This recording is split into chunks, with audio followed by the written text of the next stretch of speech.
What do you want from me? Why do you care for me? Why do you know? You inherited a gift to see the future.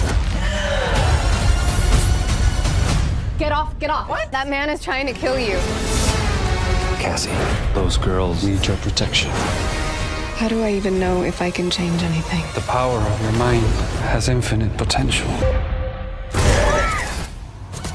This is an emergency. That man is trying to kill you. If you want to live, you have to trust me. What is going on? I can see the future. Let's try that again. Those girls have no idea the power they can unlock. I will kill them first. Get down! Ezekiel Sims. He's got these crazy powers. I'm more interested in why he's trying to kill us. In the future, those girls are going to destroy me. If you want to live, you have to trust me. Welcome back, everyone. It's Charlie. Sony and Marvel released a bunch of Madam Web trailers with new footage, more details on how this all connects to the larger Spider-Verse, the Venom movies, the MCU, other Marvel Spider-Man spin-off movies Sony's doing right now like Kraven, Morbius.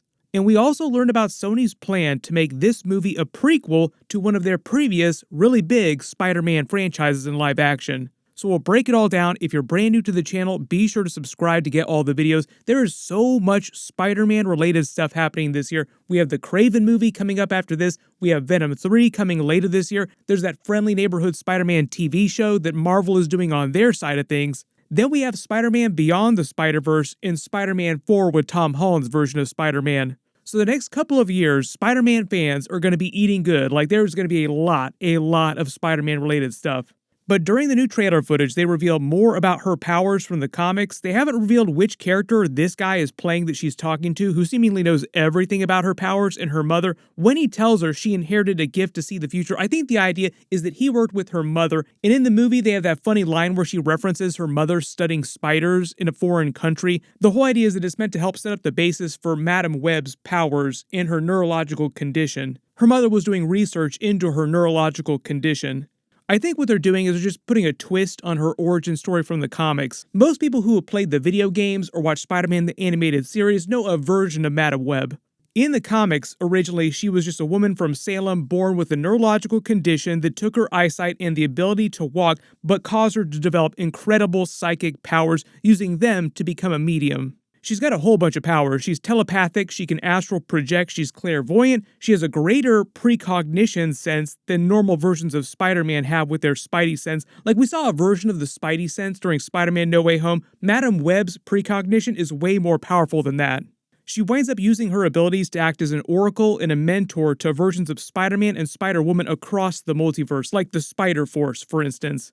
She gets involved in a lot of multiverse stories featuring the Web of Life and Destiny, which they just canonized in Spider-Man Across the Spider-Verse. There's some footage in the trailer depicting that, like this is meant to be their depiction of the Web of Life and Destiny. You're meant to see her inside the web. It's meant to show you her connection to the Web of Life and Destiny. The actual Web of Life and Destiny from the comics is another way of describing the multiverse from, say, Loki's strands of rope timelines he uses to construct the new multiverse, looking like the World Tree. That's why during Spider-Man Across the Spider-Verse, Spider-Man 2099's depiction of the Web of Life and Destiny starts out like a growing tree. It's just different ways of describing the same thing.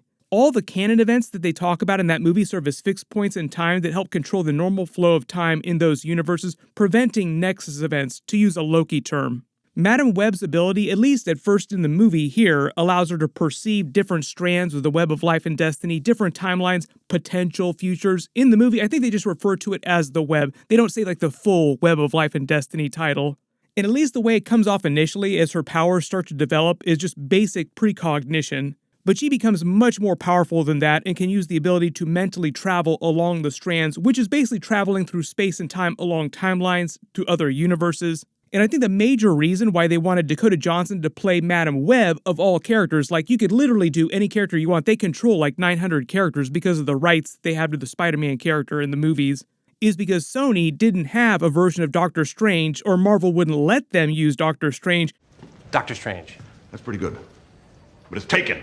and they needed a way to bring all the characters together across all their Spider-Man spin-off movies inside this Venom universe and connect that to what's happening in the larger multiverse with Avengers Secret Wars and stuff in the MCU.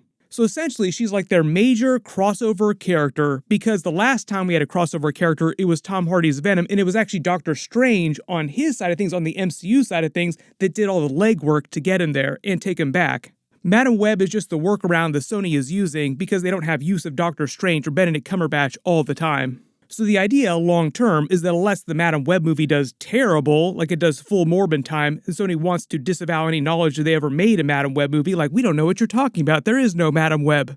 They'll bring her character back in the future, maybe Sydney Sweeney's Julia Carpenter, maybe a few other Spider-Women. Sydney Sweeney just happens to be blowing up in other movies in real life right now, like she's super popular, so I think Sony wants to do as much with that character as possible.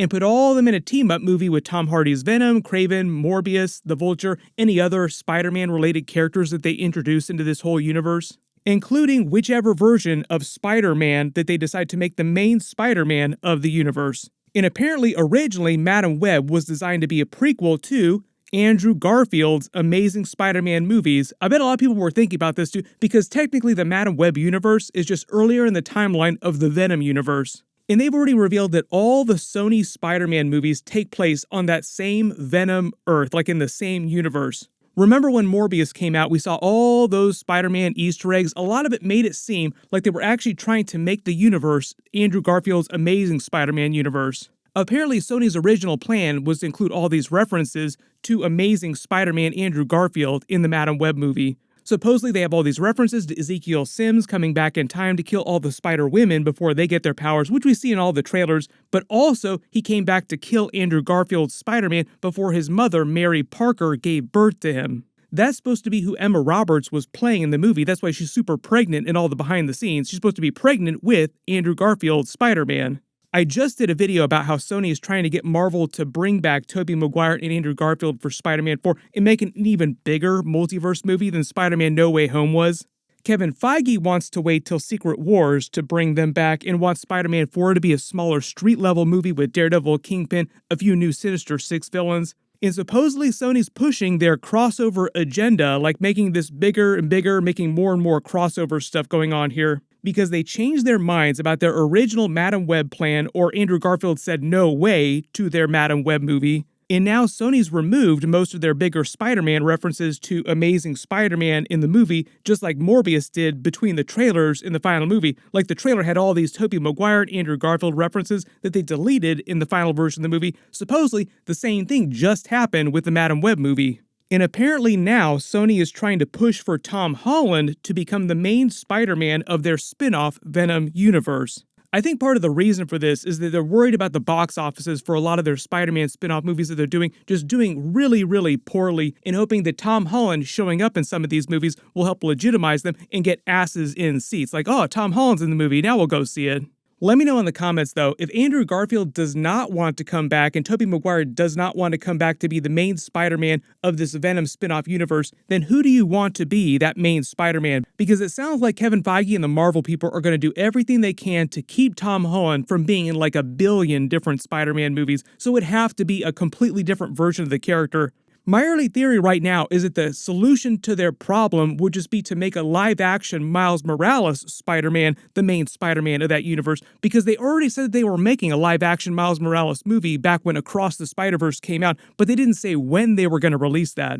My early assumption right now is that Madam Web will just do however it winds up doing, probably not going to make as much money as they want it to. They'll remove most of their Amazing Spider-Man references to Andrew Garfield's Spider-Man and just be kind of ambiguous about which version of Spider-Man eventually shows up in that universe. Then they'll wait till after Spider-Man Beyond the Spider-Verse comes out. I'm sure it's going to make a crazy amount of money. It'll probably be amazing. Then they'll publicly announce their live-action Miles Morales movie and just have that be the main Spider-Man of this Venom spin-off universe. Maybe there's some cameos from Tobey Maguire or Andrew Garfield when they do that live-action Miles Morales movie, and he gets to be the older Spider-Man. Hopefully they can do that cameo without having to kill him off like they did in Spider-Man Into the Spider-Verse. If you want the much older mentor-like Spider-Man to a younger Miles Morales live-action Spider-Man, I think Andrew Garfield or Tobey Maguire would be much better picks than, say, like Tom Holland Spider-Man. He's just way too young to be a mentor to an even younger Spider-Man right now. Not quite, but almost like them doing a live-action version of Spider-Man Into the Spider-Verse, but treating it like those events have already happened, so they don't have to completely redo the origin story in live action. Also, please do not kill Andrew Garfield's Spider-Man in service of Miles Morales' origin story. That actually feels like something that Andrew Garfield would want to come back for. Personally, I also think that if Sony is so hot on bringing Andrew Garfield and Tobey Maguire back for other crossover movies, why don't they just give them their own solo movies? Like, do a version of Amazing Spider-Man 3 and Tobey's Spider-Man 4, just call them something slightly different. Post all your theories in the comments below. Andrew and Tobey come back for Secret Wars. What else do you want to see them come back for? Click here to learn what's going on with Spider-Man 4, and click here for all that brand new Daredevil Born Again footage in that first look teaser. Thank you so much for watching, and I'll see you guys in the next one.